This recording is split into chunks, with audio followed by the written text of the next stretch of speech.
हम आप अपने बच्चों को रोटी मांगने पर सांप नहीं देते, अंडा मांगने पर बिच्छू नहीं देते। तो लिखा स्वर्गीय पिता अपने मांगने वालों को अच्छी वस्तुएं क्यों नहीं देगा? क्यों नहीं देगा? आप में से एक भी जन ऐसा नहीं है जो कहे आओ भाग्यवान हम 2-3 बच्चे पैदा करें ताकि वो बहुत सा संघर्ष करें, बहुत सी बीमारियों को झेलें, बहुत हॉस्पिटल घूमें, गरीबी में रहें, पसीने माथे की पसीने की रोटी खाएं, सदा दुखी रहें, रोते रहें, कठिन कठिन काम करते रहें। एक भी कपल ऐसा नहीं होगा। गरीब से गरीब भी यही बोलेगा कि मैं अपने बच्चों को अच्छी शिक्षा दे सकूं, हे परमात्मा मुझे इतना देना, मैं अपने बच्चों को अच्छा खिला सकूं, इनको इनकी रक्षा कर सकूं, इनको पिला सकूं। तो क्यों परमेश्वर फिर आपको दुख देगा जिसने आपको जन्मा है?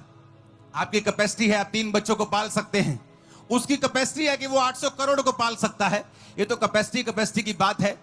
आप 2 बच्चों को अच्छी शिक्षा दे सकते हैं, लेकिन उसके पास इतना है कि वो करोड़ों को दे सकता है। उसने करोड़ों को पैदा किया, लेकिन उसने इसलिए पैदा नहीं किया कि आप लोग संघर्ष करें, आप लोग दुखी हों।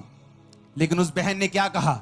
मैं तो मसीह को जानती थी, लेकिन मैं मसीह को यह बोलती थी कि मैं खुदा को मानने वाले के साथ शादी नहीं करूंगी, मैं उससे शादी करूंगी जो खुदा को ना जानता हूं।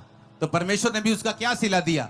शैतान उसके पीछे लगा, बेबीज नहीं हुए, रसौलियां हो गई, सुसाइड करने पे आ गई, हस्बैंड के साथ हर जगह कचर मचर घर में रहने लगा। और फिर चर्च के बारे में मालूम हुआ, वचनों को सुना कि परमेश्वर हमें करीब आने पर आशीष देता है।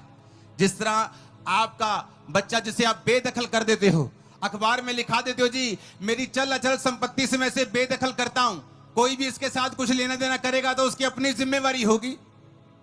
एक बेदखल बच्चे के ऊपर बाप की कोई जिम्मेवारी नहीं होती। उसी तरह एक व्यक्ति जो प्रभु से दूर है, परमेश्वर की उसके ऊपर कोई जिम्मेवारी नहीं होती। परमेश्वर उसका लेखा, उसकी जिम्मेवारी का लेखा नहीं लेता। इसलिए वचन में लिखा है जो परम प्रधान के छाए हुए स्थान में बैठा रहेगा वो सर्वशक्तिमान की छाया में ठिकाना पाएगा।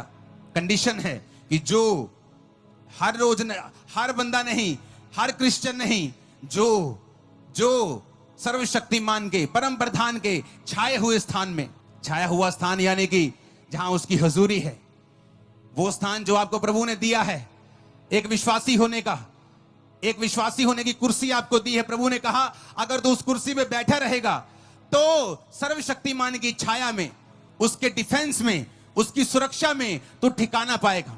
मैं तेरे घराने के ऊपर सुरक्षा दूंगा, मैं तेरे बिजनेस के ऊपर आशीष दूंगा, मैं तुझे दीर्घ आयु से, लंबी आयु से तृप्त करूंगा, मैं तुझे अपने उद्धार का दर्शन दिखाऊंगा, तुझे अपने तेरी फैमिली को। उद्धार सिर्फ आत्मिक नहीं होता, उद्धार शरीर का भी होता है, बीमारियों से उद्धार नेशंस का भी होता है, फाइनेंस का भी होता है, गरीबी से भी होता है।